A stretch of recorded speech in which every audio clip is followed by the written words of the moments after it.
Hello, my name is Kristen Wells. I'm the head of PR for United Airlines. After coming up with these recommendations, it was important for our team to be able to effectively communicate to the public and to our company what these recommendations were and how we were going to respond to this incident.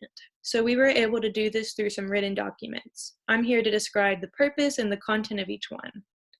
To begin with, we sent out a memo to everyone in the company, and the purpose of that was to invite you all to this presentation so that you could hear about the 3 recommendations from our crisis team.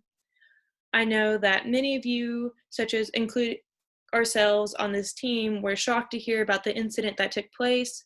So it was important to let you know that we do not condone what happened and that we were taking steps to make sure it would never happen again.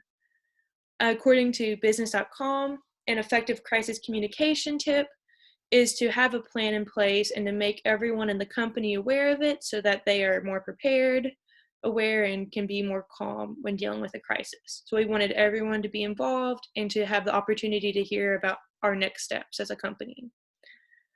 So as for the content of the memo, it included a summary of the incident, in case not everyone was aware, an introduction of the crisis management team, so who was on the team and what the team was planning to do, and finally the invitation to this online presentation.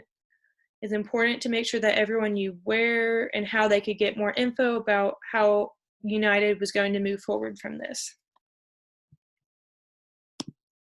Next is our press release. According to Northeastern University's tips about effective crisis communication, it's important to get your message and your story out very quickly when dealing with a crisis, because if you're not the first to report it, then someone else will. So we wanted to inform the media of our efforts to fix this situation and to address the problems that caused it. We also wanted to make sure they knew that we did not condone what happened. So as for the content, we described the incident, we informed the public of our crisis team and what their recommendations were. We included a quote from our CEO that we did not condone what happened.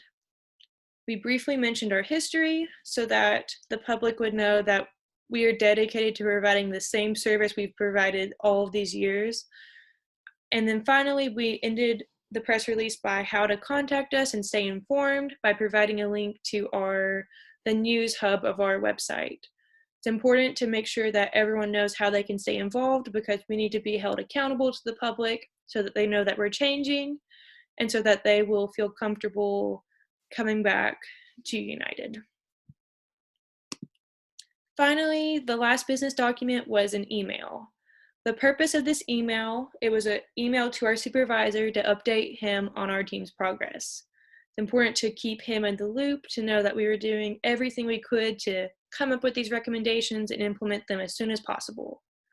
So as for the content of the email, it included the steps that we had taken up to that point, the recommendations that our team has chosen, and I also included an update on the memo and the press release so that he would know that they had been sent out and so that we were responding as quickly as we could so that information could get out. All of these documents really helped us effectively communicate about this crisis. It would not have been good if we had just tried to ignore it or let someone else get the communication out first. We wanted to show that this is not what United stands for. Thank you.